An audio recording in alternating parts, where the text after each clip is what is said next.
சென்னையில் வளர்ப்பு நாய்களுக்கான தடுப்பூசி முகாம் நடைபெற்று வருகிறது. இது தொடர்பான விவரங்களை தர காத்திருக்கிறார் செய்தியாளர் குணசேகரன். சென்னையில எந்த இடத்துல நாய்களுக்கான முகாம் தற்பொழுது நடைபெற்று வருகிறது? விவரங்கள் என்ன? பெருநகர சென்னை மாநகராட்சியில் நகர்ப்புற உள்ளாட்சி அமைப்புகளின் சட்டம் 1998 விதிகளின் 2023 படி அதில் பிரிவு 292 படி பெருநகர சென்னை மாநகராட்சியின் கீழ் இந்த வளர்ப்பு பிராணிகளாக இருக்கக்கூடிய அந்த நாய்களுக்கு தடுப்பூசி மற்றும் அதே போன்று மைக்ரோசிப் பொருத்தக்கூடிய அந்த சிறப்பு முகாம்கள் 3 தினங்கள் சென்னை மாநகராட்சி சார்பில் நடத்தப்பட்டு வருகிறது. அதில் குறிப்பாக கடந்த வாரம் நடைபெற்றிருந்த அந்த சிறப்பு முகாம் மூலமாக 700க்கும் மேற்பட்ட அந்த வளர்ப்பு பிராணிகளுக்கான இந்த நாய்களுக்கு தடுப்பூசி மற்றும் அதே போன்று மைக்ரோசிப் பொருத்தக்கூடிய அந்த பணிகள் நடைபெற்றிருந்தன. அதனைத் தொடர்ந்து இன்றைய தினம் இந்த சிறப்பு முகாம் தற்பொழுது நடைபெற்று வருகிறது. மொத்தம் 3 தினங்கள் 9ஆம் தேதி, 16ஆம் தேதி மற்றும் 23ஆம் தேதி இந்த சிறப்பு முகாம் நடத்தப்பட இருக்கிறது. இதனைத் தொடர்ந்து 23ஆம் தேதியும் சிறப்பு முகாம் நடைபெற இருக்கிறது.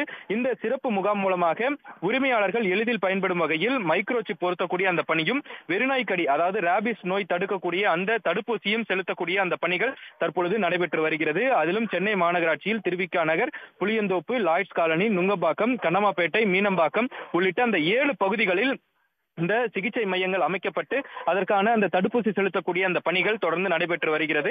கடந்த வாரம் 727 செல்ல பிராணிகளுக்கு தடுப்பூசி செலுத்தப்பட்டிருந்த நிலையில் இன்று காலை முதல் பல்வேறு பகுதிகளில் இருந்தும் இந்த தடுப்பூசிக்காக தங்களது வீட்டில் வளர்க்கக்கூடிய அந்த செல்ல பிராணிகளை அழைத்து வந்து அந்த தடுப்பூசி மற்றும் மைக்ரோசிப் பொருத்தக்கூடிய அந்த பணிகளில் ஈடுபட்டிருக்கிறார்கள். இதுவரை சுமார் 1200க்கும் மேற்பட்ட அந்த தடுப்பூசிகள் அந்த நாய்களுக்கும் வழங்கப்பட்டிருக்கிறது. அதனைத் தொடர்ந்து காலை 8 மணி முதல் மாலை 5 மணி வரை இந்த முகாம் நடைபெறும் எனவும் இதன் காரணமாக அருகில் இருக்கக்கூடிய அனைத்து வீட்டில் வளர்க்கக்கூடிய அந்த நாய்களை வளர்க்கக்கூடிய இந்த வளர்ப்பு பிராணிகளை அழைத்து வந்து தடுப்பூசியும் மற்றும் அந்த மைக்ரோசிப்பினை பொருத்த வேண்டும் எனவும் மாநகராட்சி சார்பில் தெரிவிக்கப்பட்டிருக்கிறது.